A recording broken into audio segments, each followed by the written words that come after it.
Ya udah. Oke, Bismillahirrahmanirrahim. Assalamualaikum warahmatullahi wabarakatuh.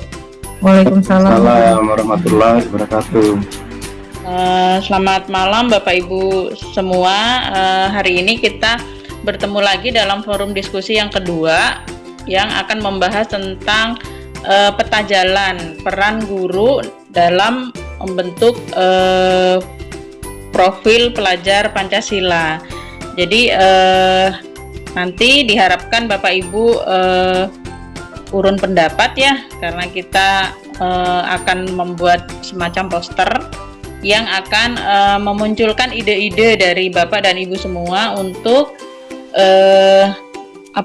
mengungkapkan pendapatnya tentang peran kita nih, peran guru untuk membentuk profil pelajar Pancasila di sekolah kita masing-masing. Mungkin kita sepakati dulu, karena ini gambaran peta jalan yang akan kita lakukan selama 1 tahun. Berarti 1 tahun ini kita mau pecah berapa tahap. Silakan Bapak Ibu boleh disepakati mau berapa tahap, 2, 3, atau 4 tahap. Mau dibuat berapa tahap Pak Imam? Mungkin 4 tahap, Bu. 4 tahap ya. Pendapat Apa saya, saja? ya. Tahapnya apa Ya, Bu. saja? Tahapnya apa saja? Kalau misalnya menurut pendapat saya, Bu, dalam mewujudkan profil pelajar Pancasila yang menggunakan kurikulum sekolah penggerak, itu salah satunya adalah pertama adanya perencanaan, Bu. Ya. Ya. Di dalam perencanaan ini kita mulai dari diri guru kita sendiri. Artinya di dalam meningkatkan hal ini, maka kompetensi kita sebagai guru harus kita utamakan. Jadi sebelum ke siswa, kita sebagai guru harus meningkatkan kompetensinya dulu. Salah satunya adalah kita mengikuti kegiatan-kegiatan pelatihan seperti ini. Dan yang tidak kalah pentingnya itu adalah tentang kepribadian kita. Itu kita harus kita tingkatkan. Itu yang pertama, masalah perencanaan. Untuk yang keduanya, untuk mencapai hal tersebut, guru melakukan asesmen diagnostik. Hal ini dilakukan untuk mengetahui sampai di mana pengetahuan yang dimiliki oleh siswa dan guru harus memberikan contoh yang baik. Jadi harus ada diagnostik, asesmen diagnostik. Dan selain itu juga kita juga harus berikan contoh kepribadian yang baik kepada siswa. Selain itu mungkin ada tambahan lagi, Bu. Ya, baik. Yaitu perlu adanya sosialisasi. Jadi terlebih dahulu kita perlu adanya sosialisasi profil pelajar Pancasila pada teman sejawat. Itu mungkin yang perlu kita lakukan. Itu mungkin pendapat saya, Bu, perencanaan yang bisa kita buat. Mungkin dari teman yang lain bisa menyampaikan untuk tahap berikutnya. Terima kasih, Bu Endang. Ya, baik. Terima kasih Pak Imam atas pendapatnya untuk tahap yang pertama, yaitu perencanaan. Ada guru pribadi, guru itu sendiri untuk meningkatkan kompetensi yang dimilikinya. Yang kedua yaitu melakukan asesmen diagnostik untuk mengetahui kemampuan siswanya ya Pak Imam ya. Jadi ada pengetahuan, bakat dan minat peserta didik. Kemudian yang ketiga ada sosialisasi profil pelajar Pancasila pada teman sejawat.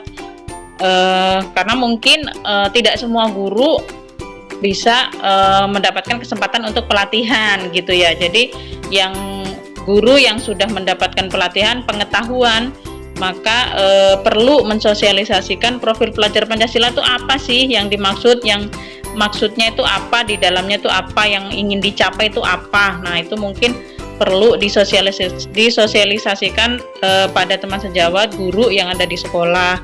Jadi supaya sama nih pemahamannya gitu kan, jadi bisa lebih mudah membuat perencanaan-perencanaan bersama gitu ya Pak Imam ya.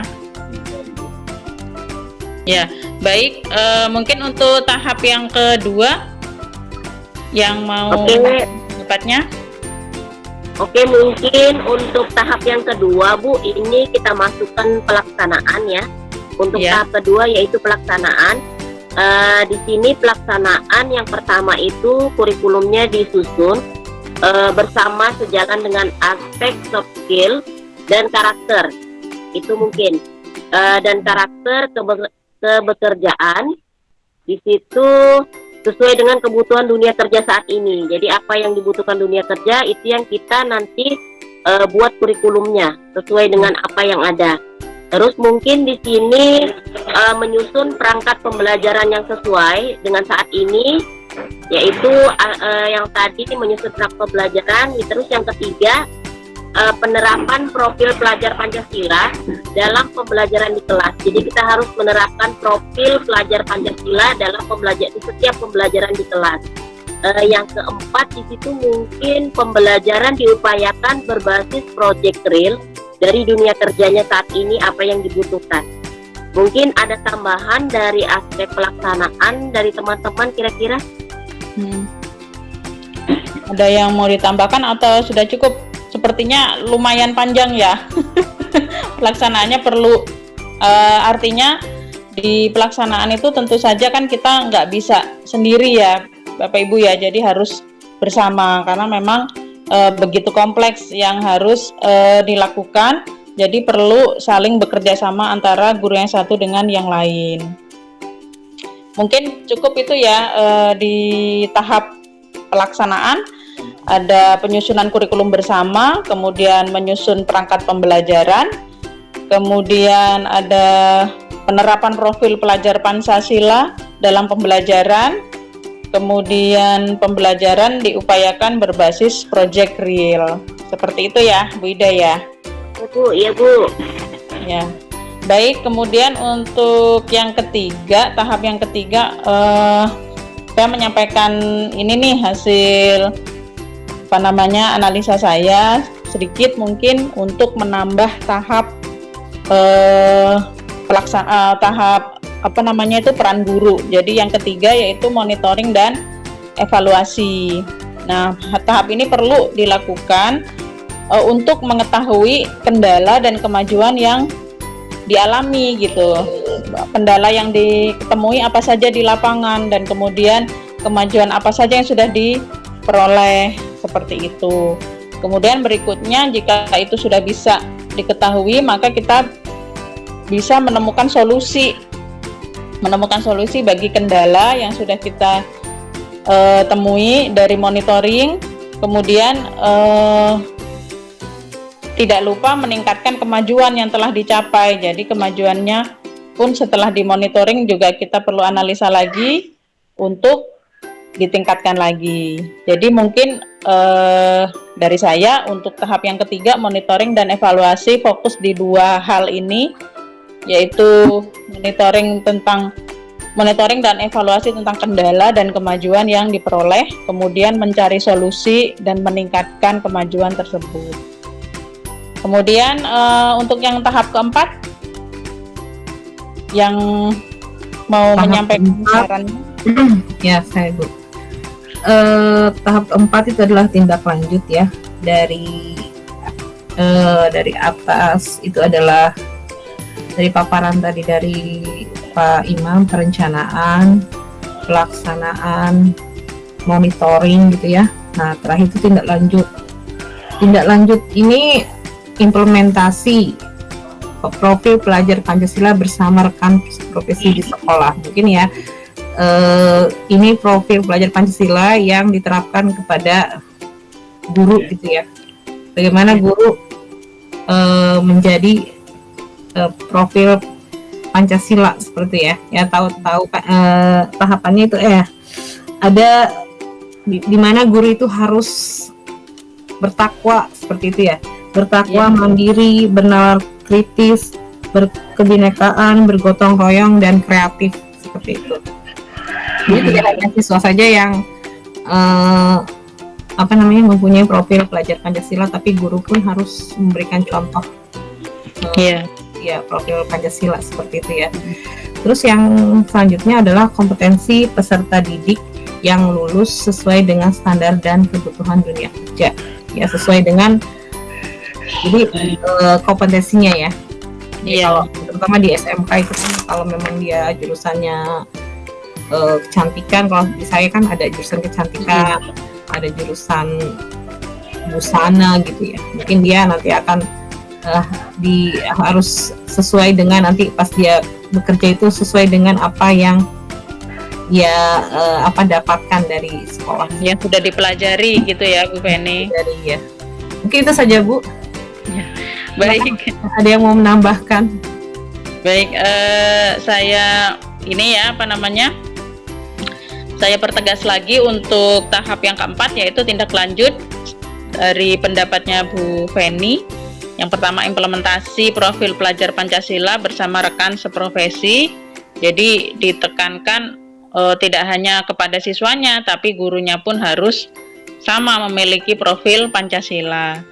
Yang kedua yaitu kompetensi peserta didik yang lulus sesuai dengan standar dan kebutuhan dunia kerja. Artinya peserta didik yang telah menyelesaikan masa belajarnya di sekolah itu bisa bekerja sesuai dengan kompetensinya. Semua hal yang sudah dia pelajari di sekolah itu dipakai di dunia kerja. Mungkin itu saja. Ada yang perlu ditambahkan lagi atau sudah cukup? Sudah cukup Bu. Ya, cukup ya. Baik. Tahap. Ya, baik. Jadi untuk diskusi kali ini kesimpulannya, yang pertama, peran guru ada 4 untuk dalam jangka waktu 1 tahun ini ya Bapak Ibu ya. Dalam jangka waktu 1 tahun ini dibagi menjadi 4 tahap. Yang pertama yaitu perencanaan, berarti kan dia berada di trimester 1 ya, karena kalau setahun dibagi 4 kan 3 bulan ya. Iya, 3 bulan. Yang kedua, di trimester yang kedua itu pelaksanaan, kemudian di trimester yang ketiga monitoring dan evaluasi, kemudian yang trimester yang keempat adalah tindak lanjut. Dan masing-masing tahapan memiliki rincian kegiatan yang harus dilaksanakan dan memang harus bersama-sama melaksanakannya. Tidak hanya 1-2 guru saja, tapi semua elemen guru yang ada di sekolah tersebut jika ingin mewujudkan profil pelajar Pancasila. Jadi memang semua harus bisa saling bekerja sama dengan baik untuk mewujudkan harapan bersama ini gitu. Jadi mungkin itu saja kesimpulannya untuk diskusi kali ini. Nanti selanjutnya mungkin hasil diskusi ini akan dituangkan dalam bentuk poster ya Bapak Ibu ya. Jadi supaya orang yang membacanya pun, orang lain yang membacanya mungkin yang tidak mengikuti pelatihan pun bisa mengerti dengan adanya peta jalan yang kita buat dalam bentuk poster. Mungkin itu saja pertemuan untuk diskusi kali ini. Semoga saja membawa manfaat bagi kita semua, bertambahnya ilmu dan pengetahuan, dan masing-masing dari kita bisa mengamalkannya di sekolah kita masing-masing. Saya akhiri pertemuan kali ini. Kurang lebihnya mohon maaf. Wassalamualaikum warahmatullahi wabarakatuh. Waalaikumsalam warahmatullahi wabarakatuh.